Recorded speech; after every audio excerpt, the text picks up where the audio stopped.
foundation this administration has set for HBCUs. I've said it publicly many times, and I'll say it once more: no other president, no other administration in American history has given so much to HBCUs so quickly, so clearly, and with a clear vision for doing more. And we just want to applaud this administration for that work. Your initial investment of $7 billion just in the Department of Education alone is outstanding. And I want to add that that includes $3.6 billion during the pandemic, which was critical for us. $1.6 billion in loan forgiveness for infrastructure concerns at HBCUs. 45 public and private HBCUs benefited from that work. Another $1.45 billion in annual appropriations, and $12 million, which might not sound like a lot of money to any of you, but was really important when HBCUs were under terroristic threat not so long ago.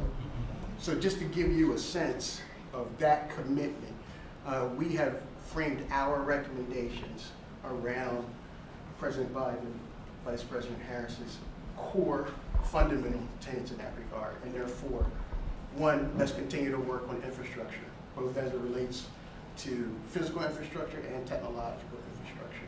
We already know that HBCUs were the best return on investment in higher education. We provide a quality education, and we want our living and learning spaces to match that quality education. Two, let's make sure we're spending time continuing to build the research capacity of our institutions. We think we have unique expertise across an array of disciplines that will help the American economy. And we have a number of HBCUs who are in the R2 position, which is the Carnegie classification, that are ready for their R1 status.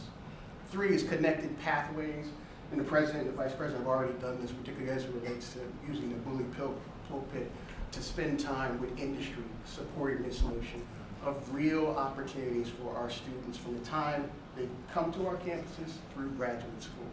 And then finally is HBCU preservation and growth. And we believe that that is critically important because, as many know, particularly my colleagues in this room, still the number one factor for a low resource student getting into the middle class who is African Americans is their attendance at an HBCU. So I'm very proud to chair this body. I'm very proud of my colleagues and continued work. I'd only add that our report comes with a detailed fact pattern established by the Institute for Black Economic Mobility at the McKinsey Institute that they provided pro bono. So we believe our work is real, sound, and will really help set the trajectory for our institutions. With that, I am proud to introduce and turn it over to my dear friend, President of the United States. Tony, thanks for the introduction. And Dr. Glover, thank you for co-chairing this effort. Look, and the Board of Advisors, I think we make it, with your help, we're making a lot of progress, a lot more to do. But you know, we just finished a meeting about the critical role HBCUs play, and a private discussion we had in here, and what they can do to continue this legacy of excellence and growth. You know, it's not just about, you know, hourly wages. It's about being able to accumulate wealth, being able to focus on more than just what you're going to put on the table tonight. And we've done a good job on that, but there's a lot more to do. And HBCUs produce 40% of all black engineers in America, 50% of all black lawyers, 70% of all black doctors and dentists, and 80% of all black judges. And HBCUs are engineers of economic mobility because helping increase a black middle class. I know if everybody focus too much on the middle class, if the middle class does well, everybody does well. The poor have a road up and the wealthy still do well. They got to start paying their taxes. And that's why it's critical to invest in these universities. Folks have the audacity to say, I cut funding for, I heard something on the internet, that I cut funding for HBCUs. That's the furthest thing from the truth, but then again, a lot on the internet. But I kept my promise to make historic investments in HBCUs. Tony mentioned $7 billion so far, including research investments, the largest increase in Pell Grants in over a decade, a significant percentage of African Americans going to college receive Pell Grants. Student debt repayment plan is a total lifetime payment per dollar borrowed for black students and families is cut in half. And established a board to do even more. We just had a good discussion around ensuring HBCUs continue to be strong financially and affordable for students. And Tony, you mentioned the 4 things that you suggested in your report: growth, infrastructure, the whole idea of student support, and research.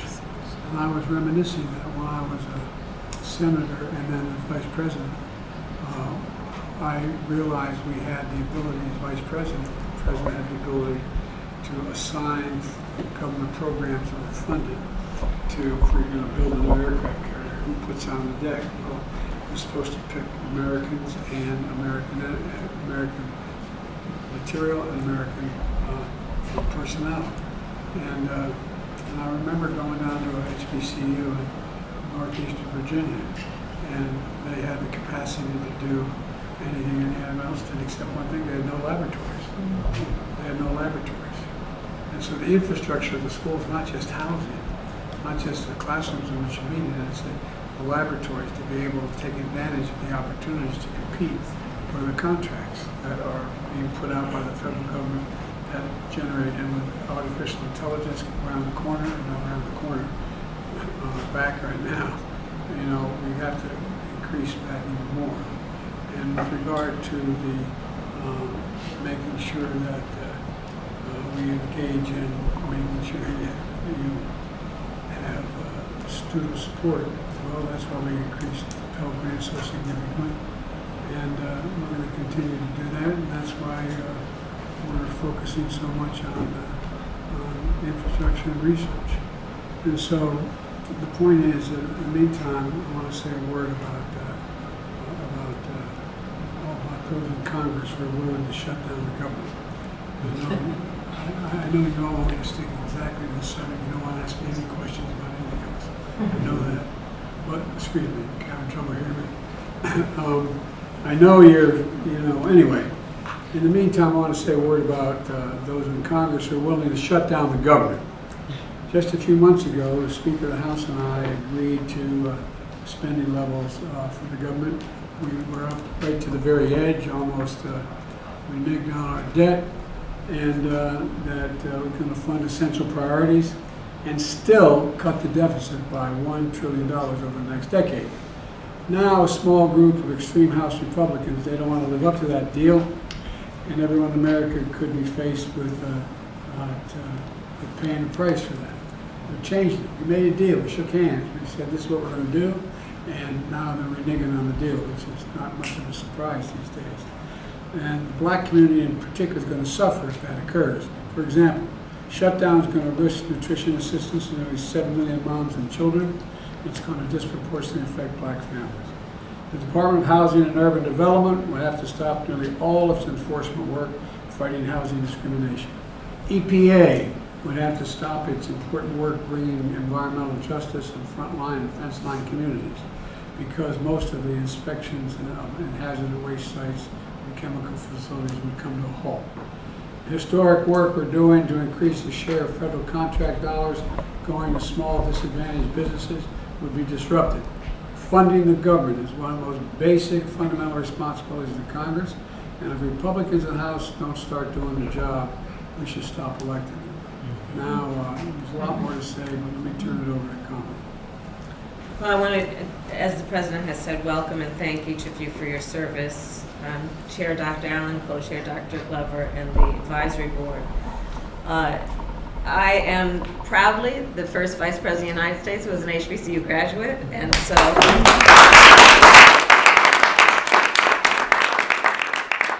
She made her staff wear the Howard jersey.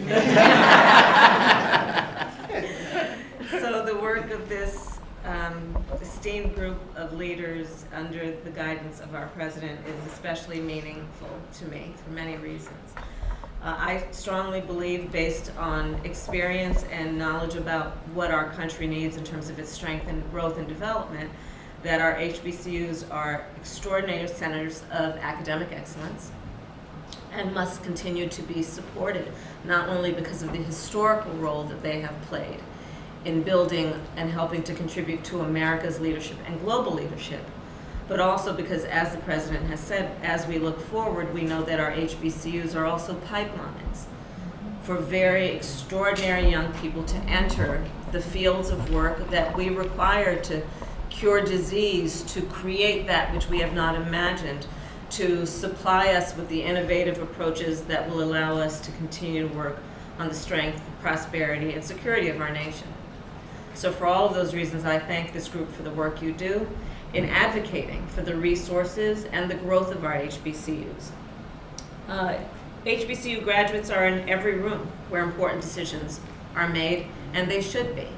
Right now, among the many issues that we are tackling is how will we address artificial intelligence. One of the issues therein that we have discussed a lot at this very table, in fact, is that we want to ensure that machine learning adapts to and includes the experiences of all people. We therefore will all benefit from HBCU graduates being at the table where those decisions are being made. We came out of a pandemic some time ago. What we know is that when we look at health issues and public health crises, there will be disparities based on people's background, based on their race, and in order to best address those, we're going to want to have people in those fields of research who understand the culture, the mores, and the particular impact that certain communities have. In the media, we want to make sure that those voices are represented, so when the stories are told, the stories will take into account the experiences of particular groups based on experience and tradition and culture. So for all of those reasons, we need our HBCUs. They benefit everyone in our country. The President has been very adamant since we came in office that we will, as Dr. Glover said, we will not just think of our HBCUs as an afterthought, but they will be at the forefront of our mind. So our administration has at least dedicated at least $7 billion, Dr. Allen, I think you rightly have calculated more, to what we need to do to support these schools, and we will continue to do it, understanding that our HBCUs also have particular challenges. Their endowments tend to be smaller than other universities who are similarly situated. 50% of our HBCU buildings are in need of repair, and 70% of the students at HBCUs are Pell Grant eligible. These are all areas that our administration has been working on, and we will continue to do that work. And again, I cannot thank our President enough. Sometimes I think he almost wants to let me know that he has spent more time in an HBCU than I have. It becomes the source of a healthy debate between he and I in the Oval Office, quietly. But President Biden, I thank you for all that you do on leadership on this issue and so much more. And I'll turn it over to Mayor Benjamin. Before you do, look, one of the things that to keep in mind as a good measure, I think, is that land-grant universities, and HBCUs mostly land-grant universities, as my university, Delaware State University. Land-grant universities used to be robustly supported by their state legislative bodies. They would support, in some cases, up to 60% of the land-grant budget for that university.